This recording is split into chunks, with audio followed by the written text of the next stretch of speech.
So you're thinking about making a move to Kansas City, but not really sure how this whole city's laid out. One city, two states, multiple counties, multiple cities by the same name. It's all a little confusing. Most people do know that Kansas City straddles the state line and sits as a metro, both in Missouri and Kansas.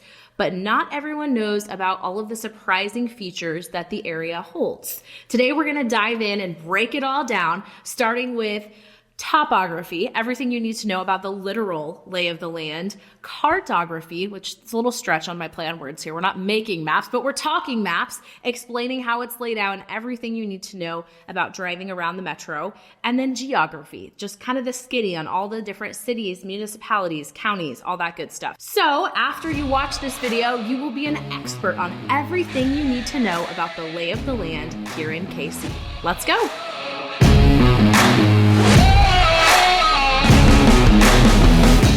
First, we are going to talk about topography, the literal lay of the land.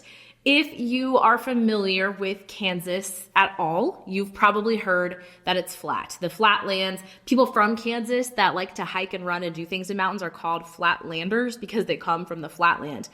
So you're maybe expecting Kansas City to be the exact same way. And it's not. Actually, Kansas City has some parts that are super, super hilly. There's some parts that are like rolling hills. There's some pretty substantially big hills. And then there are flat parts as well. In fact, a major landmark that you can see from like lots of parts, especially if you're driving on the interstates around downtown, is KU Medical Center. Sits up on top of a hill. And it's just really in a neighborhood, but because it's on the top of a hill, you can see it from like everywhere. And that's not even part of the famous Hospital Hill area where Truman Medical Center, Children's Mercy, and other healthcare providers are located. And that area is like more like rolling hills. And there's actually a marathon based out of the area every year called the Hospital Hill Marathon. So yes, there's definitely hills in Kansas City. I know people that go to school at KU out in Lawrence, they call it KU calves because they get such ripped calves from walking up and down hills all the time.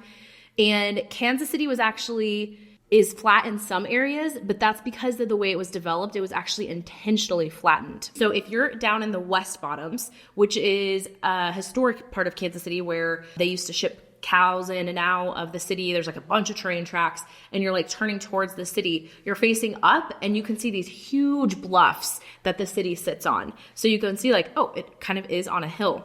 Then when you're in the city, in like the downtown area, you'll see streets where there's like kind of embankments along the side where you can see the limestone because they actually blew through to create the city. It flattened to be developed over time. There's a really interesting article that the Kansas City Star wrote that talks about homeowners walking out their front door and then dropping 10 feet because they didn't realize that the road was going to be blown through there. So Kansas City naturally at one point in time was very hilly. Now it's pretty darn hilly, but it's kind of more rolling and more like manageable to get around on. So fun fact, Kansas City, while part of the metro is in Kansas, not flat.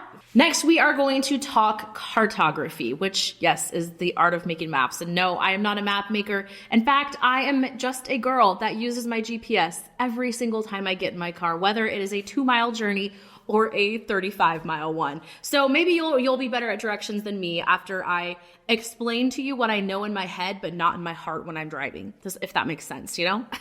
But Kansas City's layout kind of resembles a bullseye. So the central business district is its core. That's like downtown. That's where like City Hall is, T-Mobile Center, kind of the power and light area, the government district, the financial district is what you would call like the business district, the core of the city. And then as you move outwards, as a general rule of thumb, communities become gradually smaller.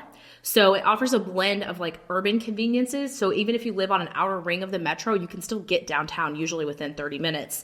And then the quiet, if you want to be in a quieter area and not be right in the middle of the hustle and bustle, you can just go further out and find that. There are all kinds of different neighborhoods, different styles of living as you continue to go out. Typically, as you continue to go out further away from the city, the home prices and like desirability of the area tends, not always, but as a general rule, tends to dissipate the further out you get. So like people want to be closer to the city. So those are like the more expensive homes. And then kind of as you get out, they get lower and lower.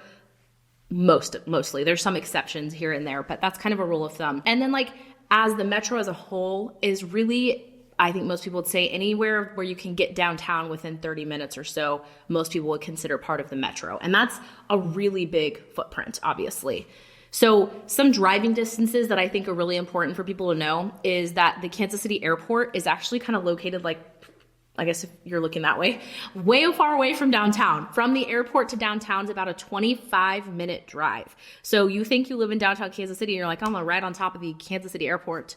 You are not. It is up north. So actually, if you live in the northland of Kansas City, it is more convenient to get to the airport. From downtown, kind of that central business district that we were talking about, to the Country Club Plaza, which is a really famous shopping district located in the south part of the city. It's a 10-minute drive.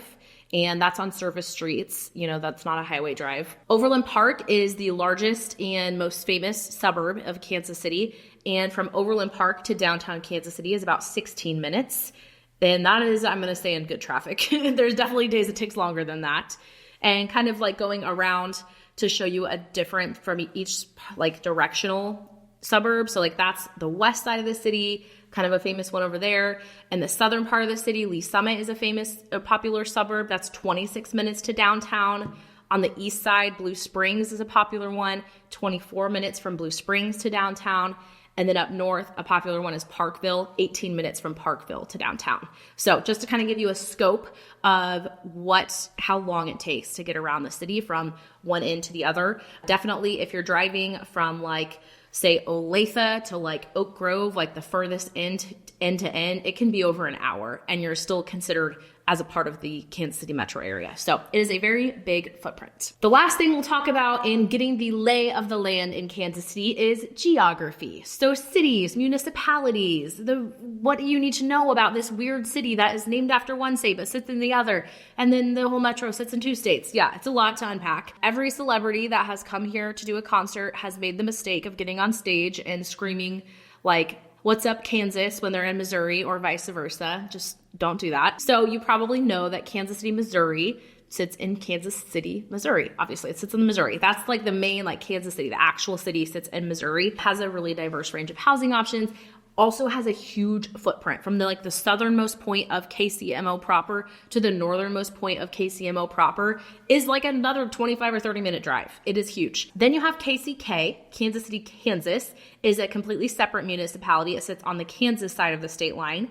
The home prices over there in a lot of areas are really reasonable. A lot of people like the accessibility to KU Medical Center. There's a lot of like medical professionals that like to live over there. Some really cool, quirky neighborhoods that have a lot of character and are really close to downtown again. Then a third municipality, also named Kansas City, is North Kansas City. This one's in Missouri, north of the river. They have their own mayor. It's its own thing too. So there are literally 3 different Kansas cities, 3 different municipalities, but really the main one you need about is Kansas City, Missouri. Then when you're talking to locals here about the city and they're kind of just talking about where people live, you hear people refer to their county a lot, some, and mostly it's when they're referring to Johnson County. So Johnson County is a part of the Kansas side of the metro that houses some of the top rated schools, like literally in the country. It has some of our highest home values in the metro and has like all the best shopping and restaurants. Like they have this area called Town Center that has literally every single like upscale restaurant or shop you could ever think of. So it's a great area. People like love to live in Johnson County. And locals kind of joke about Johnson County as like the snooty area. And so they'll be like, oh, they're from Joco. Like she's from Joco. She doesn't know. It's like a joke here. And for some people, it's not a joke, but it's a thing. In fact, if you grow up in Johnson County, people here refer to it as the Joco bubble. And like you stay in the bubble if you grow up there. So that is one county you'll hear people refer to a lot. On the Missouri side, I feel like people don't identify with the county as much, but Kansas City does sit in Jackson County, Missouri, which encompasses most of the Missouri side that's south of the river. It's home to the Chiefs and the Royals and the zoo and a lot of the major landmarks in Kansas City. On the Kansas side, Another one that you'll hear about is Wyandotte County. That is home to like the Kansas Speedway, Nebraska Furniture Mart. Like a lot of the big attractions on the Kansas side actually sit in Wyandotte County. And then on the Missouri side, north of the river, a lot of that is within Clay County. So those are some other municipalities that you'll hear about a lot.